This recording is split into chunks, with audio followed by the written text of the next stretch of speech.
So in section 3.3 part A, we are going to be learning about solving basic sine, cosine, and tangent equations, something that will be very important for calculus. So remember that a solution to an equation is a value for the variable which makes the left side equal to the right side, which makes the two sides equal. So for example, if I have x plus 5 equals to 9, my answer is x equals to 4 because 4 plus 5 equals to 9. It makes a true statement. So same thing for trigonometric equations. We want to determine which value of x will make this a true statement. Now, when we solve trigonometric equations, our value of x is going to be an angle. So for part A, we have sine of x equal to 0. We want to determine for which angle x is sine of x equal to 0. That's the question we're asking. For which angle x is the sine of x equal to 0.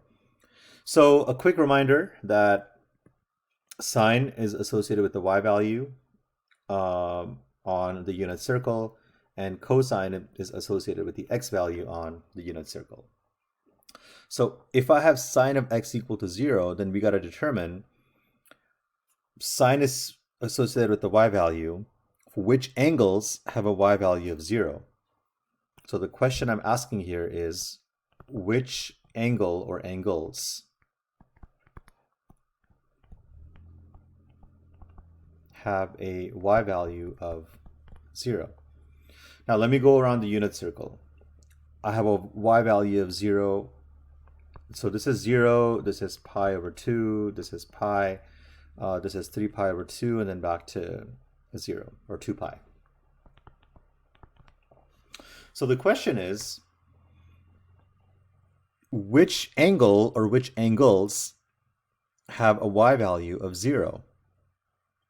Okay, and that's going to be 0 radians and pi radians. They both have a y value of 0. So what this tells us is that sine of 0 will be 0, and sine of pi will also be 0. Okay, sine of 0 is going to be 0, and sine of pi is also going to be 0. And you can test that on your calculator to make sure that this is correct. So when we have a general solution, it means we want to find all solutions for this. So let's take a look at what's happening. So 0 is a solution, pi is a solution. If I go around, this will be 2 pi. That's a solution. If I go around again, that'll be, so remember, we can just keep going around the unit circle. So 0, pi, 2 pi. If I go around again, this will be 3 pi. If I keep going, it'll be 4 pi, etc., etc. So as you can see, for all increments of pi, sine of x will equal to 0. So in your calculator, you can put in sine of 2 pi, you can put in sine of 3 pi, you can put in sine of 4 pi. They'll all equal to 0. So the general solution is going to be starting at 0 and going in increments of pi. And we use k as an integer. So pi times k means like pi times 1 will give you pi. Pi times 2 is 2 pi. Pi times 3 is 3 pi. Pi times 4 is 4 pi. For all angles in this format, sine of 0 or sine of x will be equal to 0. Now, for the second one, we have cosine of x equal to 0. So we want to ask ourselves, which angle or angles have an x value of 0? Because cosine is associated with the x. So if I go around the unit circle, now I'm looking for which angle or angles have an x value of 0. So pi over 2 has an x value of 0. And 3 pi over 2 has an x value of 0. So same thing. Cosine of pi over 2 is 0. Cosine of 3 pi over 2 is 0. If I keep going, notice that in every increment of pi, or 180 degrees, I go back to an x value of 0. So my solution here is going to be that we start at pi over 2, and then for every increment of 180 degrees, we're going to come to an angle whose x value is going to be 0, therefore cosine is going to be 0. So our answer is going to be pi over 2 plus pi k. Pi represents 180. So for half a revolution, we're going to come to an angle whose x value is going to be 0. Okay, next up we got cosine of x equals to 1. So once again, cosine is the associated with the x. So we're going to ask ourselves which angle or angles have x value of 1.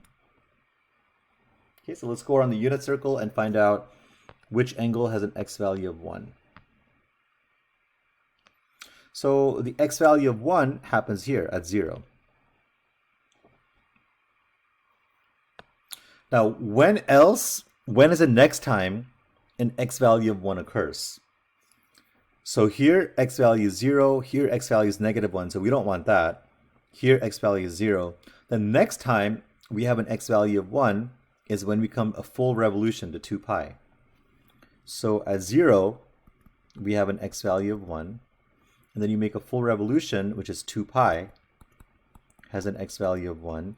Then the next time you have an x value of 1 is you make another full revolution, which will give you 4 pi.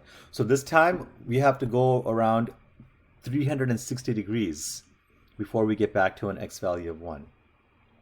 So the general format is going to be 0 plus increments of 2 pi, or 360 degrees. We'll have all the angles whose cosine of that angle, x, is equal to 1.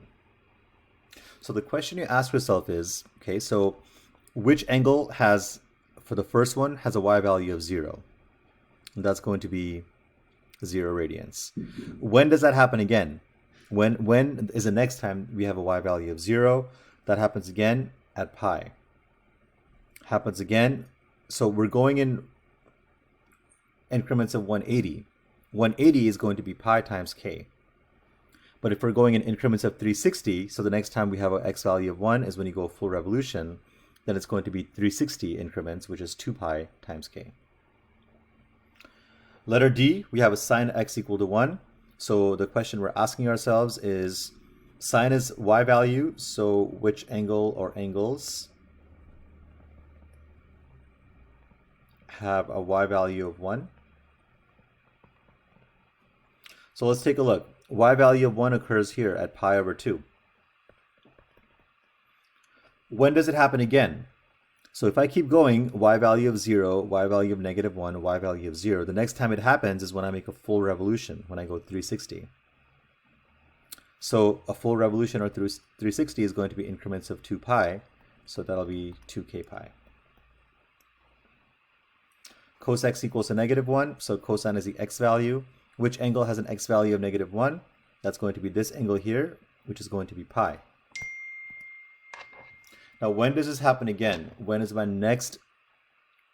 next time we see an x value of -1? If I keep going around, I have to go a full circle before I get to an x value of -1. And a full circle is going to be 360 degrees, or 2k pi. Then lastly, sine of x equal to -1. Sine is the y value. So we're going to think about which angle has a y value of -1. And that's going to be this angle here. That angle has a y value of -1, which is 3 pi over 2. How many revolutions do we have to go before we get back to a y value of -1? So I have to make a full revolution, which is going to be 2k pi.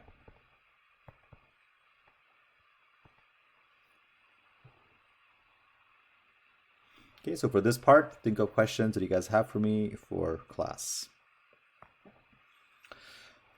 We have a quick refresher here. Remember, we have two special right triangles. We have a 45, 45, 90, whose ratios are 1, 1, and radical 2. So the angles opposite of, or the sides opposite of 45 degrees have a ratio of 1 and 1. And the side opposite of 90 degrees has a ratio of radical 2. For 30, 60, 90, the side opposite of 30 is 1, opposite of 60 is radical 3, opposite of 90 is 2. Make sure you guys memorize this, please. Now, another note is if you have 1 over radical 2 and you rationalize it, you get radical 2 over 2. So whenever you see radical 2 over 2, it's the same thing as saying 1 over radical 2. And then same thing for radical 3 over 3. Whenever we have radical 3 over 3, that's the same thing as 1 over radical 3. And another refresher is that anytime you have a reference angle is formed by the terminal side of the angle in the x-axis. And then theta prime is used to denote the reference angle. So this is review from chapter 1.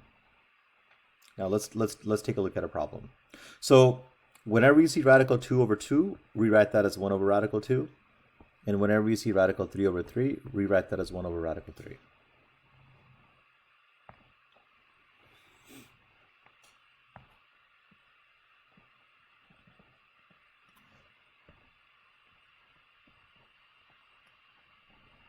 All right, so here's an example. So steps to solving trigonometric equations are here. We'll go through each of these. So step 1, it says, so problem 1, it says find the solutions to sine of x equals to radical 3 over 2.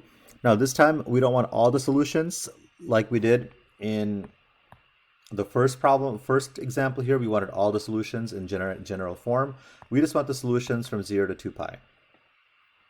Okay, so we want to find all the solutions to sine of x equals to radical 3 over 2. Step 1, we get the function by itself. In this case, the sine of x is alone, so that is taken care of. Step 2, determine the appropriate quadrant. So we're going to ask ourselves, in which quadrants is sine? Now, sine is positive radical 3 over 2. So in which quadrants is sine positive? And if you think about all students take calculus, then sine is going to be positive in quadrant 1 and also in quadrant 2. So because sine is positive in those two quadrants, I'm going to draw one angle in quadrant 1 and I'm going to draw one angle in quadrant 2. Because in both those cases, sine is going to be positive and I have theta. Next, draw a right triangle in these quadrants and fill in the appropriate ratios. So we know that sine is opposite over hypotenuse.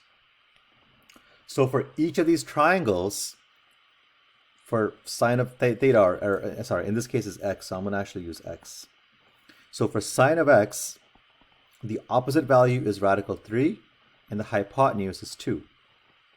Opposite value is radical 3, opposite of x is radical 3, and the hypotenuse is 2. So always look at angle x, and relative to angle x, what is our opposite side?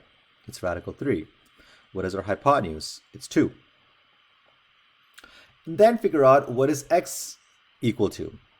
So this is where we come to the special right triangles. Opposite of radical 3 is going to be 60 degrees, right? So we have a 30, 60, 90. Opposite of 30 is the ratio 1. Opposite of 60 is radical 3. Opposite of 90 is 2.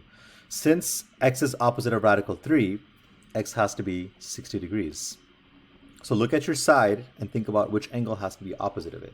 So opposite of radical 3 will always be 60 degrees. So this will be 60 and this will be 60. So our reference angle is going to be 60 degrees. And then find the measures of the angles in standard position. So standard position, it means we start at the x-axis. So we're going to start here. And for our first angle, we're going to go to the terminal side. So this is just going to be 60 degrees.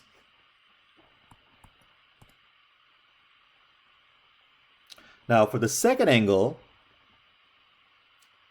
let's take a look at how that's going to look. We're starting off at the x-axis, which is here, the standard position, but the terminal side for that second angle is here. So how do we find that angle? Well, we know the whole thing is 180, but we don't want 60 degrees of it. We just want up to here. So if I take 180 degrees minus 60 degrees, that'll be 120. So my second angle is going to be 120 degrees.